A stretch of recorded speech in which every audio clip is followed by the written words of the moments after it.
Simon Bolivar, najveći ideolog južnoameričke nezavisnosti i njen stvaralac u isto vrijeme, čovjek koji je oslobodio preko 10 miliona duša na teritoriji od 7,5 miliona kvadratnih kilometara, jedan od onih čiji put ide visoko i svetli nadaleko, a čije gašenje naglo liči na pad komete. Ovako je govorio veliki književnik, jedini srpski nobelovac Ivo Andrić, koji je bio fasciniran Bolivarovim delom i njegovom vizijom budućnosti.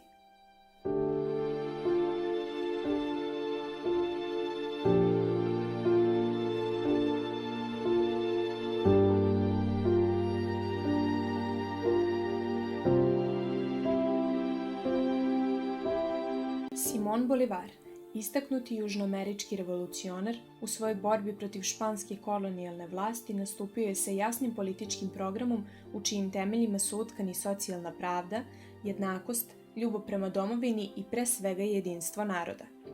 Nakon što je oslobodio sever Latinske Amerike španskog ropstva serijom grandioznih vojnih pobjeda, Bolivar je zagovarao spajanje zemalja nastalih iz španskih kolonija u jednu državnu celinu, pod nazivom Velika Kolumbija. Ovu zamisao Bolivara najpre su odbili upravo njegovi sunarodnici, pa je postao nepoželjen u svojoj otadžbini te se morao iseliti u Kolumbiju u kojoj je ubrzo 1830. godine preminuo od tuberkuloze. Mnogobrojni venecuelanski pisci, filozofi, naučnici i drugi intelektualci od tada pa sve do danas održavaju sećanje na ličnost Simona Bolivara, veličajući njegova dela, a prvenstveno njegovu ideju o jedinstvu država na severu južnoameričkog podkontinenta.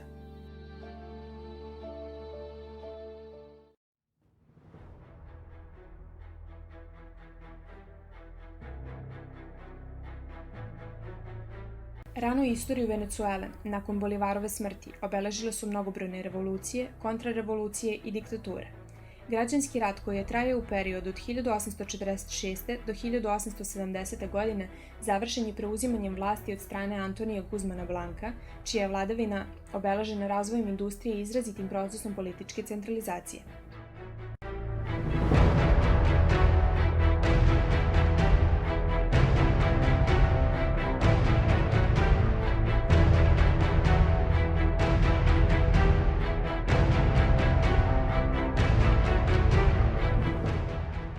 Tokom 20. veka, Venezuela je i dalje bila zarobljena diktaturama, a politički sistem je bio prožet nasiljem i korupcijom, u korist stranih kompanija koje su kroz koncesijski sistem decenijama eksploatisale prirodna bogatstva, ubirajući plodove na štetu domicilnog stanovništva.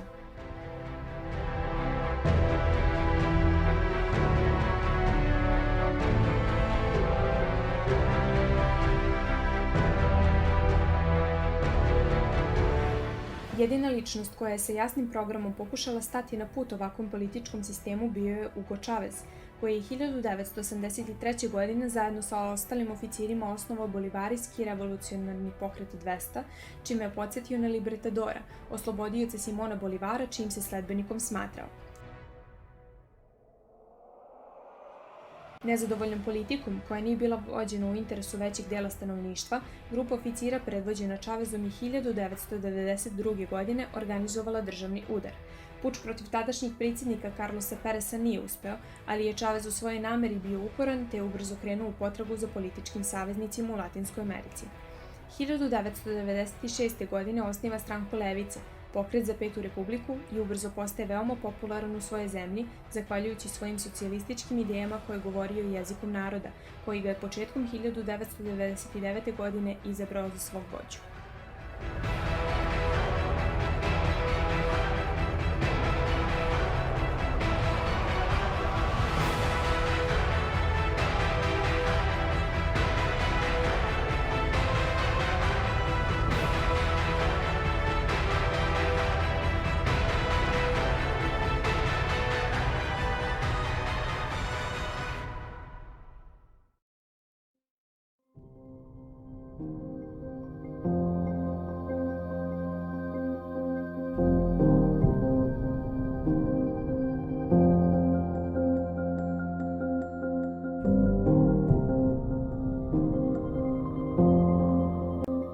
Početkom trećeg milenijuma pažnja političke levice bila je usmerena ka Venecueli. Bolivarska revolucija, koja je ubrzo prerasla u proces koji je Hugo Chavez nazvao razvojem socijalizma za 21. vek, izazvala je oduševljenje u levičarskim krugovima širom sveta. Poznati levo orijentisani intelektualci i brojni aktivisti u Venezueli su uvideli uličenje nade i nagoveštoj mogućnosti rađanja nove vizije socijalizma.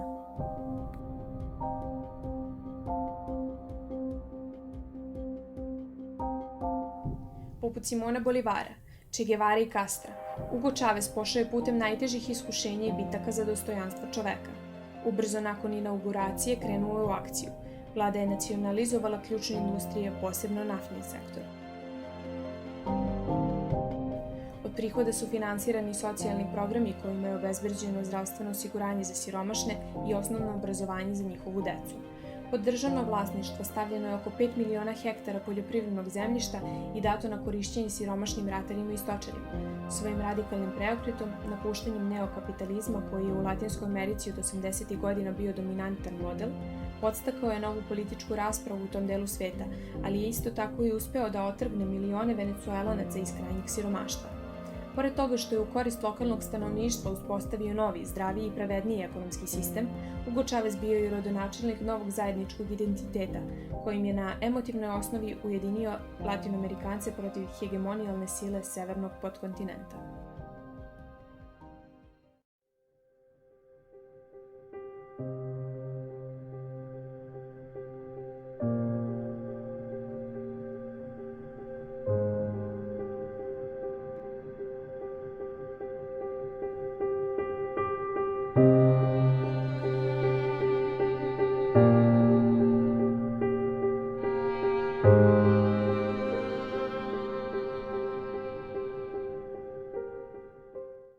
Vođa Bolivarske revolucije i jedan od najistaknutijih pripadnika međunarodnog radničkog pokreta, Hugo Chavez, umro je nakon dvogodišnje borbe sa kancerom, 5. marta 2013. godine.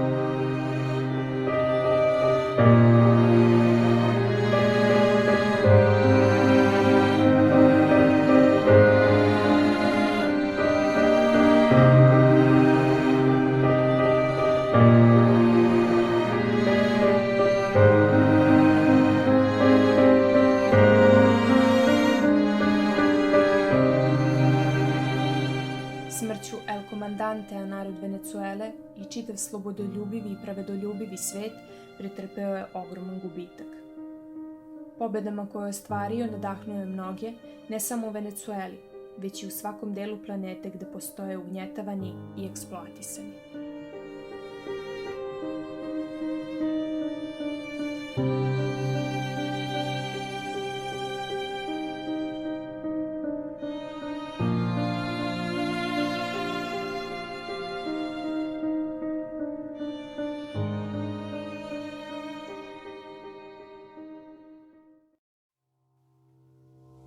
Ulogu predsjednika države nakon Chavezove smrti preuzeo je dotadašnji ministar spoljnih poslova Nicolás Maduro, nastavljajući politiku Huga Chaveza i borbu protiv američkog imperijalizma sa ciljem očuvanja nacionalnih interesa.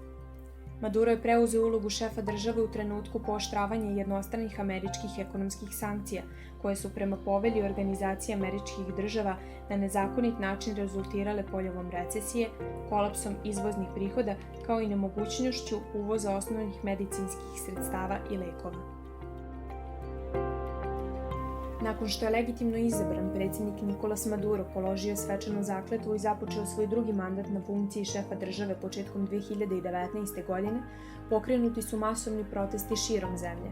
Hiljade demonstranata izašlo je na ulice glavnog grada Karakasa nakon što se predsjednik parlamenta Juan Guaido iz opozicijone stranke Voluntad Popular samoproglasio privremenim predsjednikom Venezuele i u nastavku odmah bio priznat od strane svojih mentora imperialističke vlade SAD-a, a potom i Brazila, Perua, Kanade i nekolicine drugih država, čime bi vlast legitimno izabranog socijalističkog predsjednika Nicolasa Madura trebala biti okončana.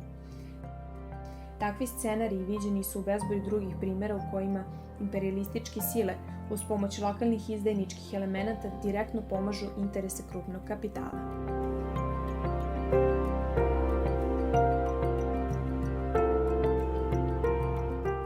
Svaka zemlja Južne Amerike koja je do sada pokušala stvoriti alternativu severnoameričkoj hegemoniji bila je pritisnuta sankcijama i uvezanim protestima. Na najočigledniji način se postavljaju pijuni koji odgovaraju isključivo interesu kapitala, a ne narodne većine. U istoriji Južne Amerike asistencija SAD-a krvavim vojnim huntama nisu nikakva novost i postoji poduža lista indirektnih i direktnih posredovanja i mešanja u unutrašnje stvari suverenih država.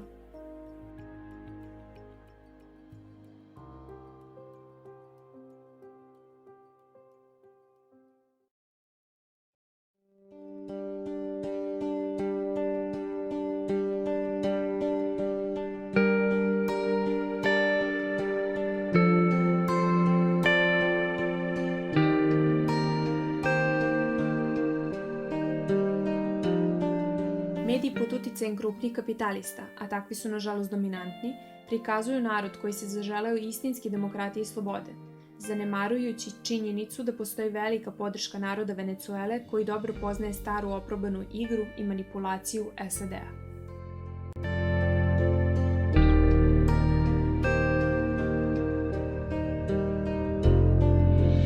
Bolivarska revolucija je već duže vreme trn u oku krupnim kapitalistima iz Venezuele, kao i administraciji SAD-a. Dostignuća Bolivarske revolucije su vidljiva u besplatnom zdravstvu, dostupnijem obrazovanju i efikasnoj distribuciji osnovnih ljudskih potrepština. Greh vlade legendarnog Huga Čaveza, kao i Nikolasa Madura, svakako su nacionalizacija na prvom mestu naftnih, a onda i drugih prirodnih resursa kojim je imperialistički kapital izgubio svoj uticaj.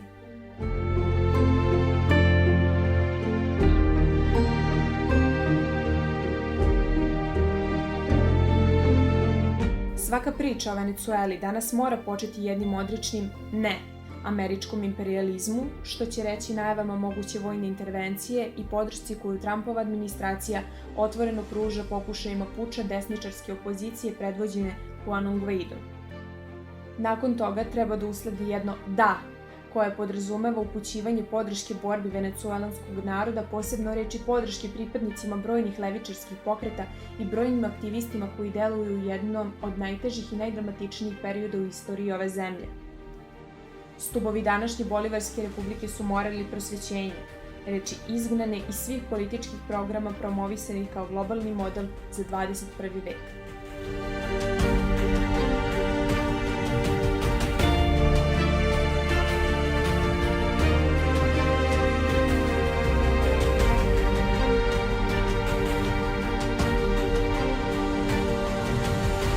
Na kraju, podsjetimo se govora Huga Čaveza u sedištu Ujedinjenih nacija 2009. godine kojim upozorava na snagu revolucije koja traje.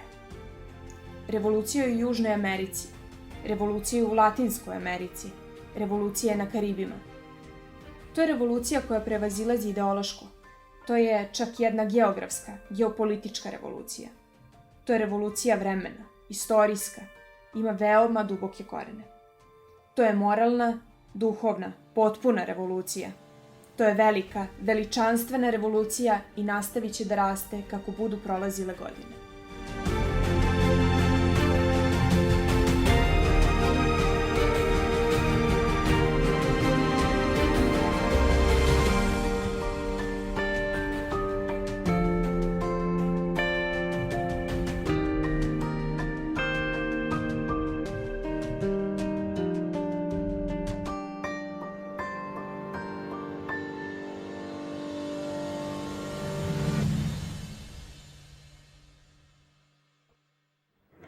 Hasta la victoria, siempre. Independencia y patria socialista. Viviremos y venceremos. ¡Viva Venezuela! ¡Viva! ¡Viva! ¡Viva!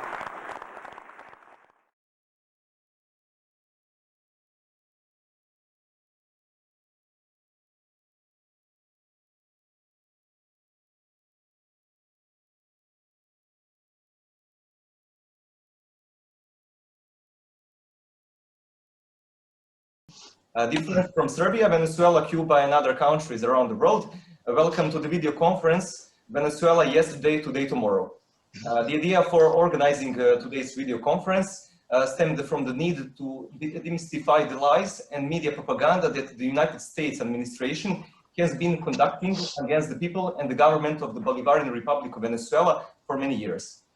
As it is well known, the US government, together with its satellites in South America and Europe, is carrying out a brutal aggression on the Bolivarian Republic of Venezuela that is reflected in the introduction of economic sanctions, blockade of financial funds, undermining the internal political situation in the country, constant threats of military aggression, and other types of pressure. Today we have a unique and great opportunity to discuss about the current socio-political situation in Venezuela, as well as to recall the history of the US interventionism based on the doctrine of James Monroe from 1823, which gave Latin American countries the status of Washington's backyard. It is my pleasure to introduce the following participants of today's video conference.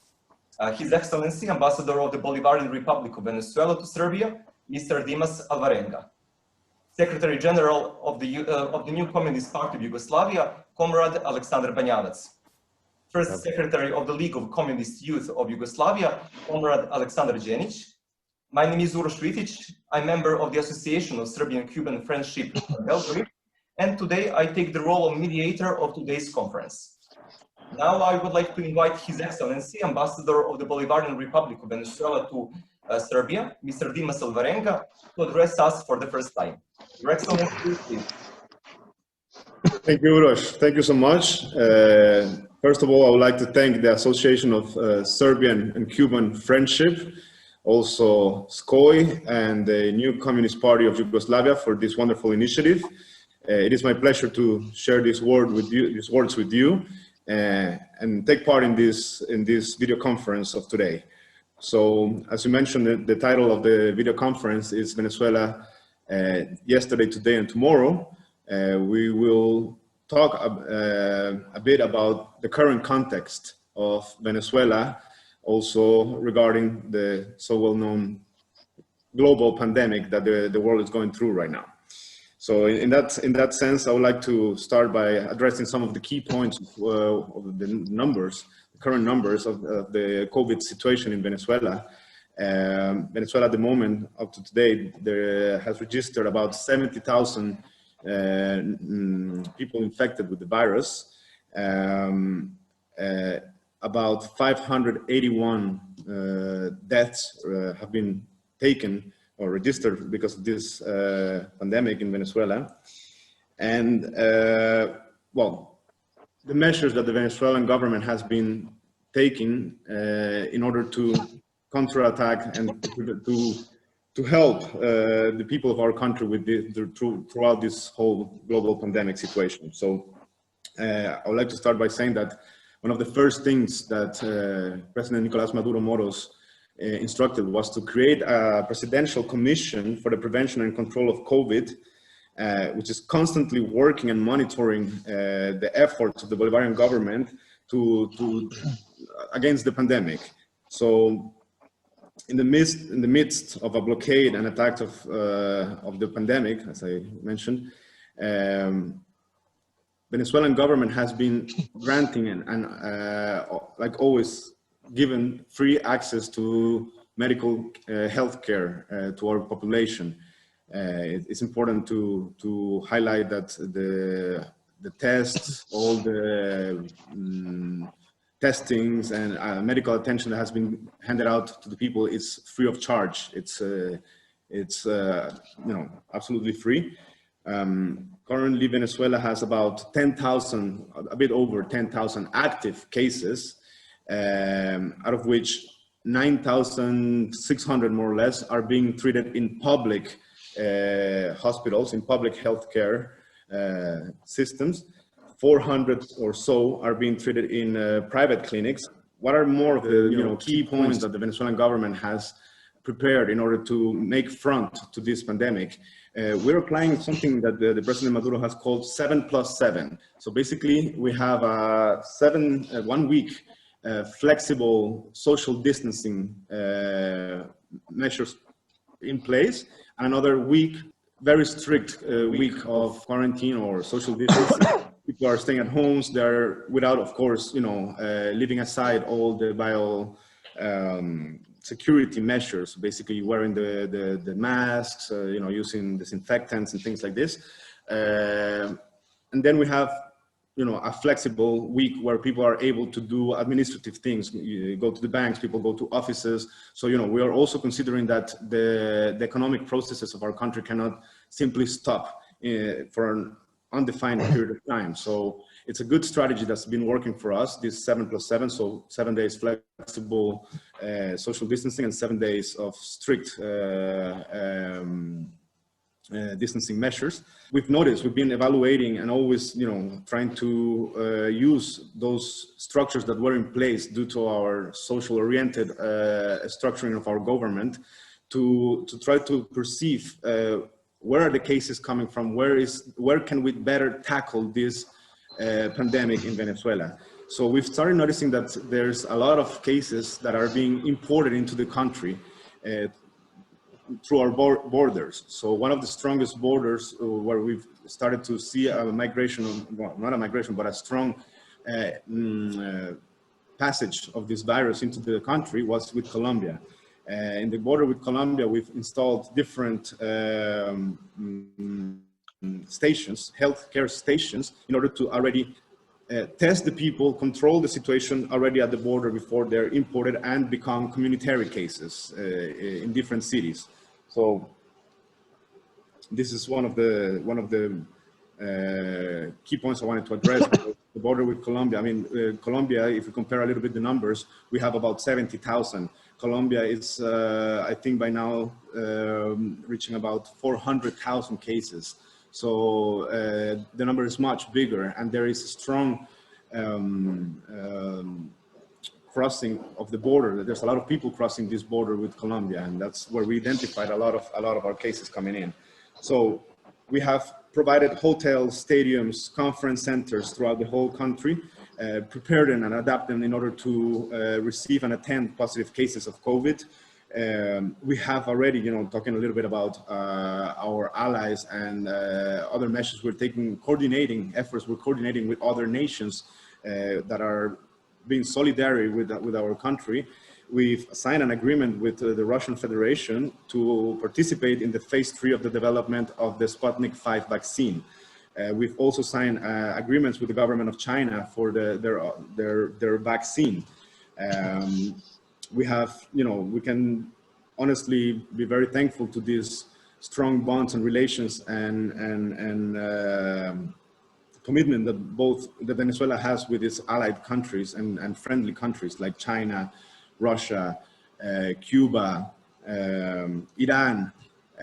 They've been helping us a lot in the midst, you know, not only of the pandemic, but also in a context that Venezuela has been already for many years, has been attacked or has been imposed unilateral coercive measures or so-called sanctions from the Washington administration and from Western countries that have been trying to create conditions to diminish the Venezuelan people in order to change our government to their willing. So in that bigger context of Venezuela already coming from many years of being a victim to unilateral coercive measures, sanctions, financial, they've been trying to financially asphyxiate us, to create you know, more adverse conditions for us in the international financial systems. Not only, I mean, the trade systems, they've been boycotting our trade. They've been trying to blackmail or threaten companies and countries that deal with Venezuela on total legal international accepted basis.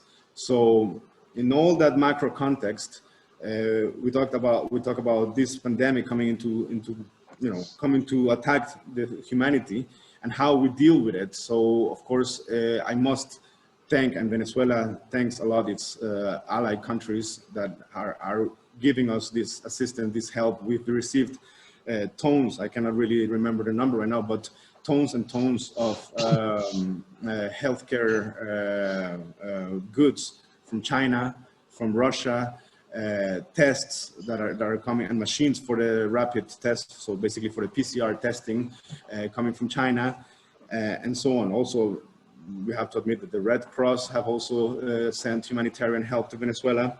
We believe that thanks to this and thanks to the structures that were in place over the years that the Bolivarian government managed to put in place to assist its population, we are seeing positive results in managing the pandemic. Over 10,000 medical brigades, so that, you know, that number multiplies a little bit, that are going house by house, you know, in Venezuela, in the different districts of the different cities, doing this survey regarding the COVID. So this is also something very important. We are actively approaching people. So basically, when some community reports a case of COVID, there will be a whole operative unfolded from the government officials in order to contain it and try not to contain the spread into that community, into that city. So that's another thing we were doing. We were restricting in the when I talked about the 7+7 and strict distancing, social distancing measures taken during this week, the week of strict social distancing. People are not allowed to move between districts. Only those who have some kind of permit, some document that allows them to, for example, you know, attend to some very important meeting or something like this. So we've kind of also distributed the different districts of different cities in order to not let them contact and really contain the pandemic. We are taking really serious, strong measures that were in the beginning recommended by countries like China, who were the first ones to suffer the pandemic. And in Venezuela, we've been applying them all by the book, plus our own systems and models that we know work for our people. We're yielding good results with this. Now, I'd like to talk to you all about the unilateral coercive measures, how these measures not only have been affecting the Venezuelan economy and the Venezuelan population for many years now. It's worth remembering that in 2015, Barack Obama, president at the time of the United States, signed an executive order declaring Venezuela an unusual threat to the interest of the United States. This was for the recent years, this was a turning point, because from then on, there's been over hundreds of unilateral coercive measures signed from Washington against Venezuela. Also worth mentioning, unilateral, as in they lack any international consensus from different other states. They are imposed only and solely by the government or the administration of the White House. So there's been many effects. You know, it's really difficult to try and quantify the effects that these measures have done on the Venezuelan society. There was a study conducted by the Latin American Strategic Geopolitical Center. So they tried to quantify the effects of the pandemic in different scenarios, taking some parameters from how the Venezuelan economy was working before the unilateral coercive measures, and what potentially could be in different scenarios. So one of the numbers that caught my attention is that Venezuela, in those 5 years since Obama's executive order, Venezuela has stopped perceiving or receiving, in a way, over $350 billion in the production of goods and services. It's enormous. It's a very big number. Of course, we're talking about production of goods and services, so it's also related to the amount of work people are have not been able to do and things like this, right? We have a lot of people, individuals from our government that have been sanctioned, that have been included in sanction lists. And again, all this with one sole purpose: to asphyxiate the people, to asphyxiate Venezuela, isolate us, and try to bring us to an internal turmoil or uprising, if you will, that will overthrow the government and will allow Washington to place one of its puppets in place. These signs we are receiving from many different, you know, it's a multiform or, you know, very hybrid kind of warfare being applied against Venezuela. In the multilateral scenario, we also find that there's always a constant struggle, constant initiatives that are working to the same purpose. Recently, there was a report on the human rights situation in Venezuela presented by the United Nations Independent International Fact-Finding Mission on the Bolivarian Republic of Venezuela. So we looked at this and we couldn't help but to condemn it, of course, because it's a report that is full of falsehoods prepared remotely. So basically there was no physical presence of any technical team in Venezuela to assess these human rights surveys they were supposed to carry on. It has no methodological base, and it was basically to us presented by a phantom mission that is controlled by subordinate governments, governments that are subordinate to Washington's interests. So there's also Brazil, our neighbors, you know, some of our neighbors standing behind these kind of initiatives in the multilateral scenario, trying to get to the same goal, basically undermine the efforts of the Bolivarian government, plant in the Venezuelan society the seed of conflict. Brazil, for example, was really hoping that this report by this independent international mission would lead to an international mobilization of actions that would aggressively attack Venezuela and its people. The things that are happening in Venezuela recently or against the Venezuelan interest are many, are very numerous. Recently, we also observed how Mike Pompeo, the Secretary of State, was sent out by President Donald Trump to border countries of Venezuela, so to Guyana on the east, to Colombia on the west, and to Brazil on the south, on a mission that in fact was not much about and didn't have much to do with the bilateral relations of those countries with the United States. So Secretary of State Mike Pompeo met with the high representatives or the officials from those countries, and he was very superficial about the bilateral relation between them, but he did talk a lot and made it like a key point in his agenda to talk about Venezuela. When he's presenting the results of this trip around those countries, he's talking about how they are preparing some surprises, and he cannot really disclose what it is that they are preparing because it wouldn't be a surprise anymore. Obviously, we interpret this as a threat to our national security. We're talking that it's been said by the Washington administration how all the options are on the table. So we often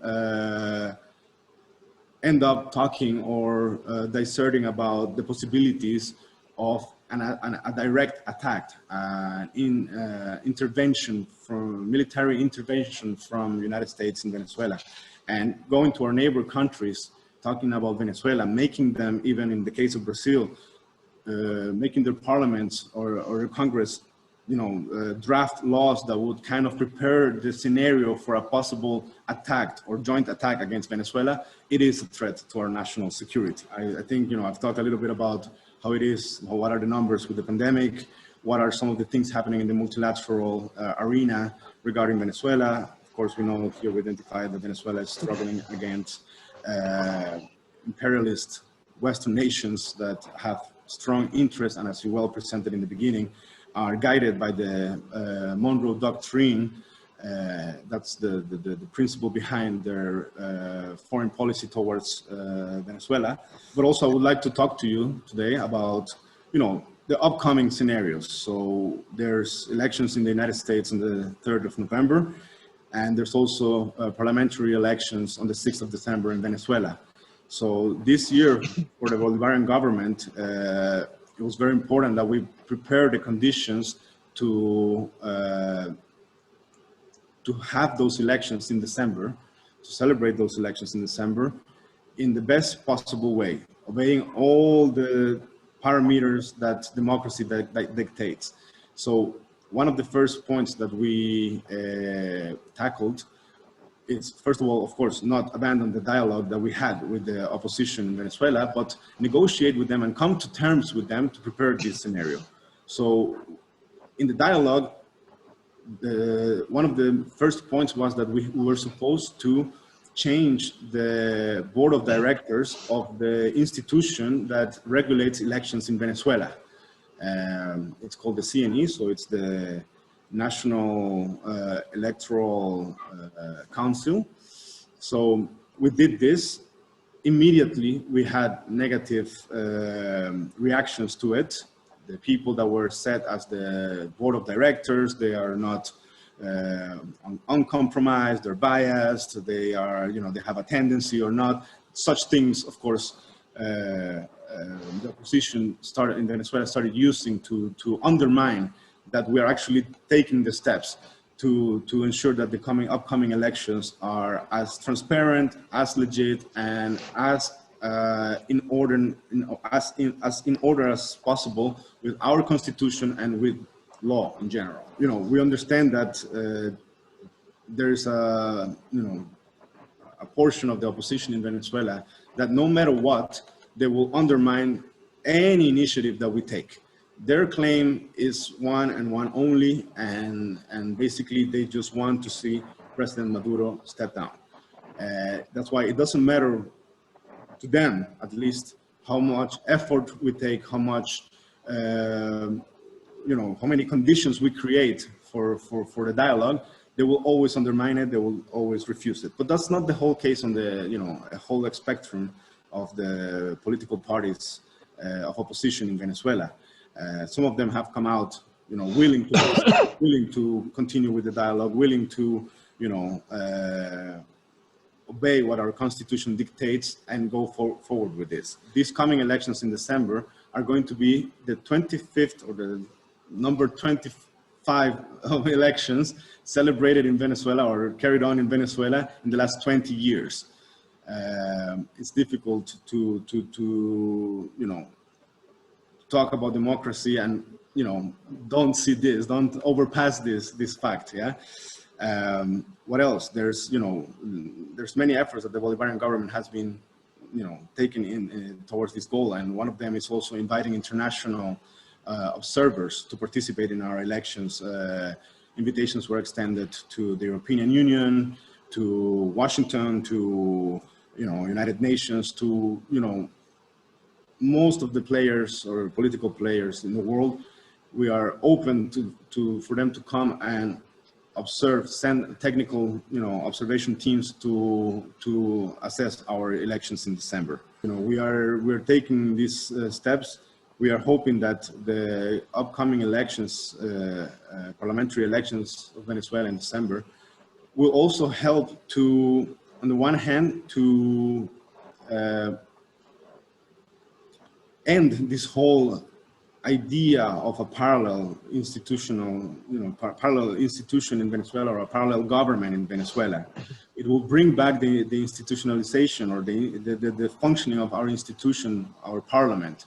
But at the same time, we can portray that to the world and to the international opinion as a way to show how democracy was respected in Venezuela, how our right to self-determination and to draft our future was, complied with, and also this will help to undo this whole, division that the world well, not the world, because in fact it's only a few countries that have this notion that there is a parallel government in Venezuela, but at least it will finally settle it once and for all that there is no such thing in Venezuela. There is one and one government only. Just a few days ago, there was the 75th anniversary of the United Nations. There was the General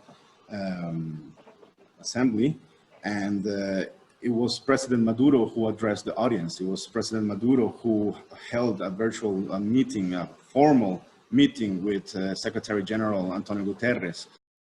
On his end, Mr. Guaido tried to do some sort of online streaming kind of video or YouTube, live streaming, misleading people to believe that he was addressing the General Assembly of the United Nations.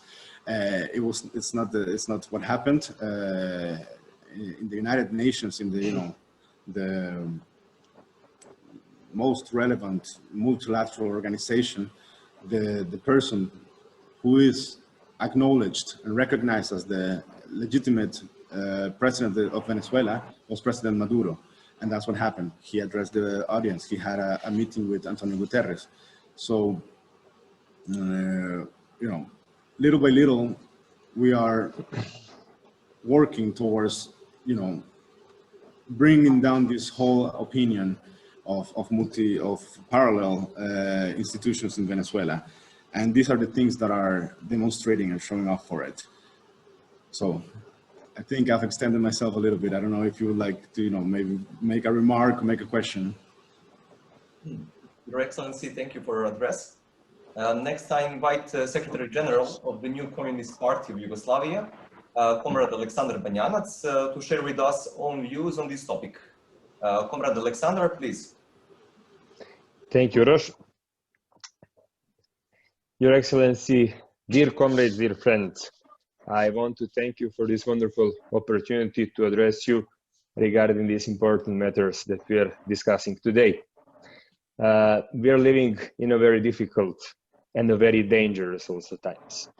Situation worldwide, situation on the international level is quite tense, and not just due to the pandemic of the COVID-19, but also to the pre-existed contradictions that are quite obvious, especially now when we are living these crisis times. So dear friends, dear comrades, it is perfectly clear that we need a solidarity even more than ever. We need it always, but especially in these critical circumstances, it is very needed. Of course, the solidarity is the great and very powerful weapon that we should rely on always. And the working class people, the popular strata, the broadest layers of the in all societies need it very well. Regardless of the fact that Serbia and Venezuela are quite distant geographically, we want to use this opportunity to send the fraternal and warmest greetings to the people of Venezuela that are facing both the problems with the epidemic of COVID-19, like every other almost country in the world, as well as parallel with this, the constant continuation of the imperialist pressures against your country. We also want to express solidarity with those affected by the COVID-19 pandemic, and we want to wish them very speedy recovery from the disease. Also, please let me use this opportunity to especially salute the countries that develop solidarity actions with the most affected countries in the world and the peoples all over the globe, such as sending of protected materials and health professionals. And I'm talking about the countries that Comrade Ambassador already mentioned, like China, like Cuba, like Russia. These actions that they did are very precious in a current moment. And for example, regarding the situation in Europe, they are in a stark contrast to the absence of the similar actions guided by the European Union, for example. Dear comrades, the COVID-19 pandemic tragically proves, nowadays it is more than ever clear, proves the huge shortages of the health system in all capitalist countries that were known even before the outbreak of the coronavirus are becoming quite obvious nowadays, with a lack of plenty of things that are essential for the well-being of the people. These shortages did not occur accidentally. They are the result of the anti-people's policies that are pursued by the governments in the service of the big capital, in order, of course, to commercialize and to privatize health. Unfortunately, we are experiencing very similar situation here in Serbia. The most of the health care system already is in the hands of the private enterprises, and also the public healthcare system is constantly declining. And we are lacking the cadres, we are lacking the medical materials, etc. And in this kind of the critical circumstances, in the critical situation, it is becoming more than ever clear how brutal it is toward the essential needs of the people in Serbia, and the similar situation we can trace and elsewhere in a capitalist world.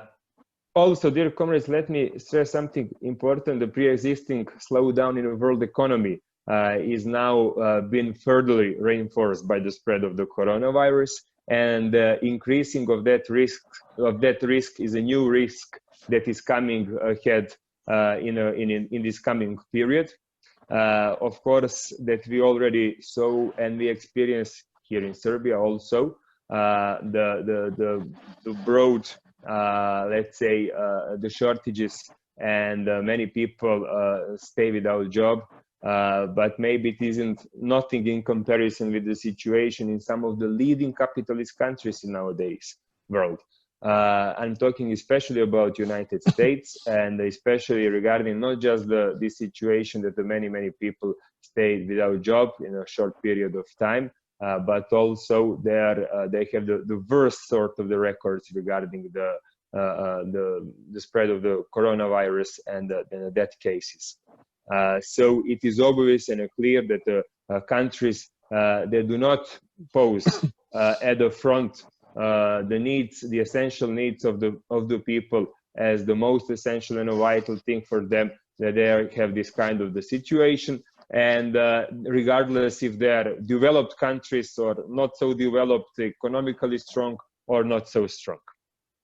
Also, this kind of circumstances that we are experiencing now, so it is the state of the emergency in many countries, simply some of the basic needs of the people are in a sort of the threat regarding the pandemic. Regardless this kind of situation, we are witnessing the constant and the further harsh pressures of the imperialism, also the threats of the imperialist actions, such as interventions, such as military interventions, and these kind of threats are not always only in Venezuela. For example, even in Europe, in the case of the Belarus, we have the similar situation nowadays, where the legitimate president, elected president, Lukashenko, and in general Belarus are facing also this kind of the threats. Especially they are clear because we are also speaking about this Venezuelan scenario in Belarus nowadays, with the tendencies of the European Union to claim illegitimate presidents and illegitimate representatives of the people in that country as a legitimate, of course. So this kind of the let's say complex situation, the combining of both the coronavirus spread and pandemic spread, and the harsh aggressions toward and attacks on the rights and the basic rights of the people, on their security as well, are making in general the global situation in these times very difficult and very dangerous, as I said at the beginning. So we're calling for a couple of things. First of all, for the immediate strengthening of the public health system that will be and should be state-founded, and also in that sense we want to send a message that it is very important in the coronavirus situation. Perfectly show that the recruitment of the full-time medical and nursing staff with the full labor rights, decent wages, is more than ever needed. Also, we are calling for the protection of the income and the rights of the working people, of the broadest layers of the society, to put a break on this sort of the actions of the big capital that even under the guise of the COVID-19 epidemic proceed with a massive shortages and tries to further on trample over wage rights, working time, leave from work, and other labor rights, and other also essential human rights. So we are calling also for the immediate action to protect workers in the workplaces.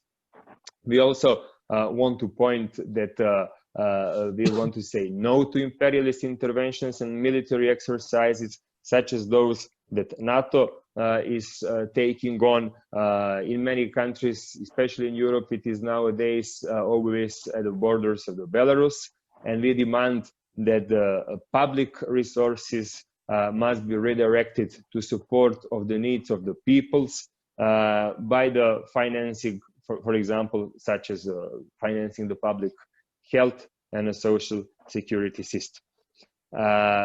Dear comrades, also I want to further on say that we are well aware about the problems that Venezuela is facing at the moment. As I said, it is the double, let's say, challenge for your country. It isn't just the pandemic of the coronavirus, it is also the continuation of the harsh attacks on your security, on the security of your people, and on your dignity, your freedom. So you have to know that you can always rely on a faithful ally and a friend in the Serbian people. To us, it is quite obvious all that is going on now in your country regarding all these political and other sort of the pressures against the legitimate government and the legitimate president, Comrade Maduro, and we want to send you one comradely and warm salute. At the end, I just want to also pose one question to Your Excellency, Comrade Dimas. It is something that you already partly mentioned.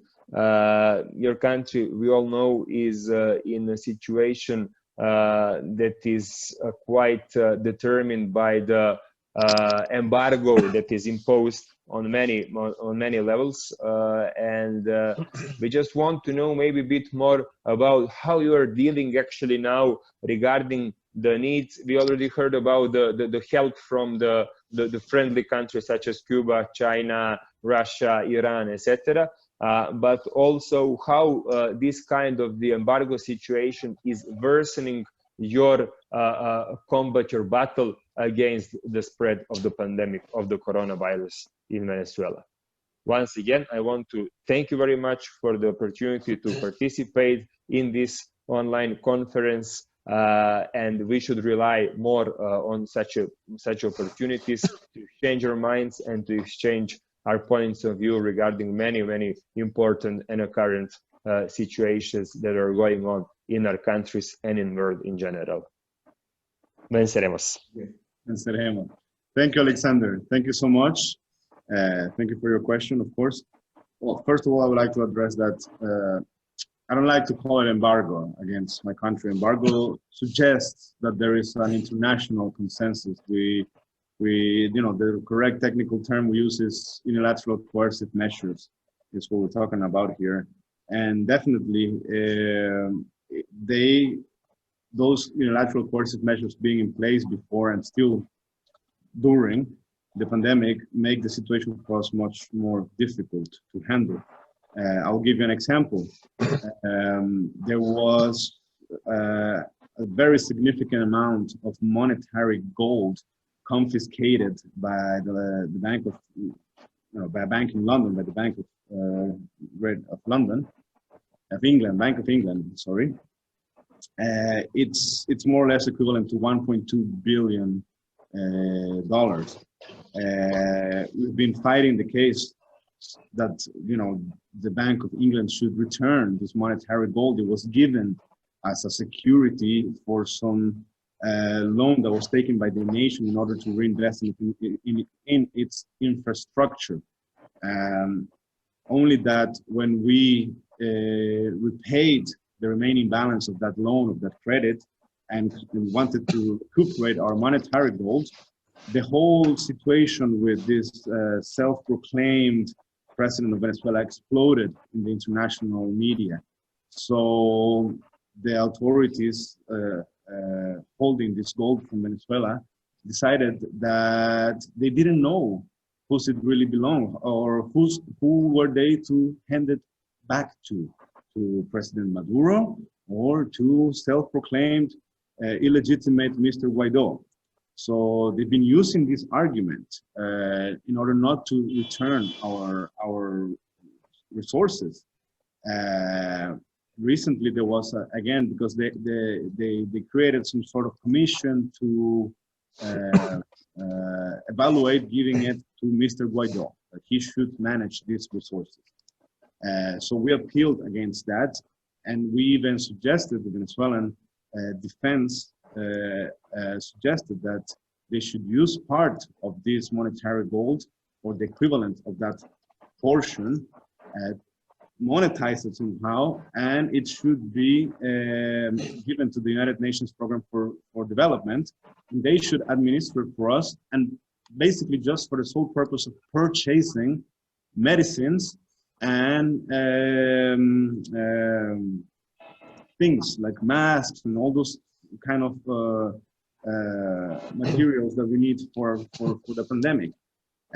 This was rejected. This was also put on a standby position. And the irony here, the hypocrisy here, is that the government of the United Kingdom maintains diplomatic relations with Venezuela.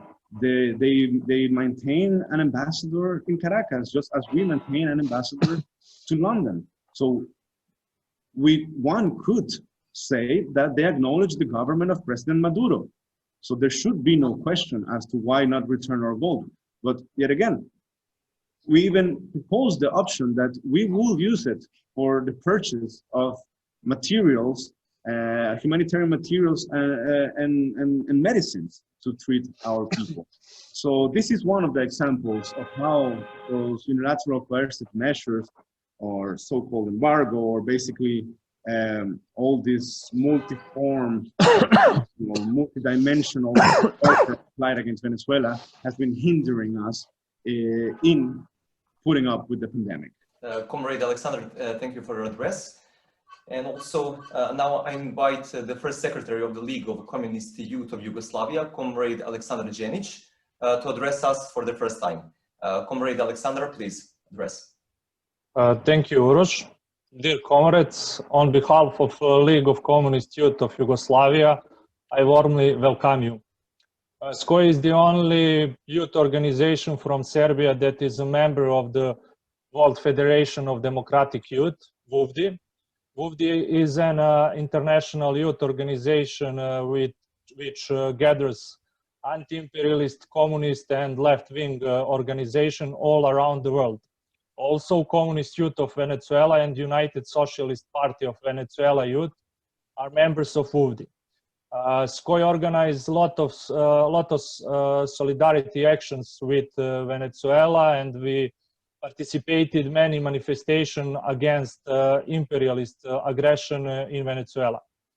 I would like to discuss about imperialist propaganda and subversive actions among young people, because this topic is very important for these historical circumstances. Analyzing them, we could find a lot of similarity between Serbia and Venezuela. The leading organization of these actions is CANVAS, or Center for Applied so-called No Violent Action and Strategies, which is so-called no profit, no governmental, so-called educational institution focused on the use of so-called no violent conflict. Unfortunately, they based in Serbia, and Juan Guaido participated in their training camp circa 10 years ago in Belgrade. It was founded in 2004 by Srđa Popović and Slobodan Đinović. Both were former members of the Serbian pro-imperialist youth organization Otpor. Father of CANVAS, Otpor, established in Belgrade in October 1998. It mobilized the young people during the pro-imperialist coup d'etat 2000 year in Yugoslavia.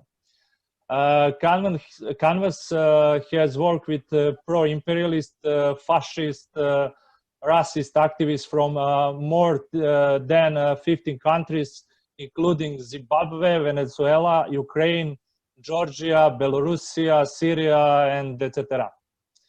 As part of the planning process, Canvas teaches activities to identify pillars of support, institutions or organizations such as police, the army, organized religion, and the educational establishment to be won over. Slogans, songs, and identity symbols such as Otpor all play an important role in this regard. Together with clear articulation of movements' aims, Canvas teachings cover topics including so-called no violent movements, group identity, clear communication strategies with its target audience, and the development of solidarity among its activities in case they are arrested, detained, or fired from their work. An important part of the curriculum is focused on how moments of facing with so-called oppression can overcome fear and its adverse effects on people's morale and build enthusiasm. For Canvas, speech attention should be given to developing movements and so-called no-violent discipline, as a single act of violence can destroy the credibility of so-called no-violent movement. Accordingly, it teaches its students techniques to provocate violence and how to face violence, particularly from the police and security forces, after the pro-imperialist media share pictures about violence of so-called dictator regime. In 2007, Canvas published its book for students, Canvas Core Curriculum, a guide to effective no-violent struggle. It has also published a handbook manual for activists entitled No Violent Struggle, 50 Crucial Points, which has been translated into Spanish, French, Serbian, Arabic, and Persian. Canon has also realized an education, so-called education film, Bringing Down a Dictator. Canvas curriculum is easily adaptable and is designed to be taken anywhere. Their leader, Srđan Popović, published a blueprint for revolution in 2015. And in January 2008, Canvas started the joint graduate program at University of Belgrade's Faculty of Political Science, named Strategies and Methods of No-Violent Social Change. The certificate course is based on Canvas Core Curriculum. Canvas members regularly teach and present an academic version of their core curriculum and hold workshops on strategy and organization of so-called no-violent struggle at and variety of educational institutions worldwide, including John Kennedy School of Government, Harvard University, Center for Transatlantic Relation, Johns Hopkins University, Columbia University, and Georgetown University. In October 2017, Srđan Popović was elected for a rector of University of St. Andrews, and it is one of the famous of the Catholic university in Scotland. And what is very important for us, the government of Belarus and Komore Dugo Chavez have accused Canvas of being a contra-revolutionary exporter. The Hiker Collective Anonymous and WikiLeaks published a lot of documents about close relationship between Srđan Popović, Canvas, Stratfor, and CIA. In February 2014, WikiLeaks again drew attention to Canvas' relationship with Stratfor, particularly with regards to Venezuela. The use of Otpor symbols of the many reactionary movements around the world has encouraged rumors that they are directly affiliated with the Canvas. Notably, the symbol has been utilized by activists in such countries as Russia, Venezuela, Serbia, Syria, Egypt, and a lot of others. US gave a lot of money for Canvas because they are a very important organization for mobilization young people. They have a very important role in involvement pro-imperialist in a lot of coup d'etat in sovereign countries. Canvas fight for imperialist interests, and we think that the task of all progressive forces in Serbia is to lead campaign against Canvas. Therefore, we must demand that our country recognize them like a terrorist organization. Before the end, I would like to make a question for Comrade Dimas. Do young people and people in Venezuela support progressive forces in Venezuela and President Maduro? Thank you. Thank you, Aleksandar. Thank you so much. Well, yes, of course. President Maduro, in general terms, has a lot of, acceptance, and the people, in Venezuela, especially the young people, recognize his leadership and the opportunities presented by the national government to them. Therefore, yes, by all means, there is such a support can be felt in the lines of the Socialist United Party of Venezuela. So, moreover, it's not only the conditions that our national government has given to the young people, to the youth of Venezuela, but we, in general terms, we put the role of the human being at the center of our policies. That goes to say how we acknowledge that the development of the young population, presenting them with opportunities, is at the core of our policies. So, in general, and more than in general, for a fact, I have to say yes. Thank you so much, Comrade Aleksandar, for your address. If there are no more questions, I would like to thank to all participants for accepting the invitation to take part in this conference. And on behalf of the Association of Serbian-Cuban Friendship from Belgrade, I would like to express our full solidarity and support to President Nicolas Maduro, the government and the people of the Bolivarian Republic of Venezuela in their struggle to preserve independence and territorial integrity and preserve historical legacies of the Bolivarian Revolution based on the achievements of Simón Bolívar Libertador and Hugo Chávez El Comandante. Until next meeting, I would like, I wish you all the best and also keep good health. Thank you. Thank you. Thank you so much. Thank you all. Likewise, I wish you all the best. Like Aleksandar Banjanac mentioned, in spite of the geographical distance between both our capitals and both of our nations, I once said that Venezuela and Serbia are like two hearts beating to one beat.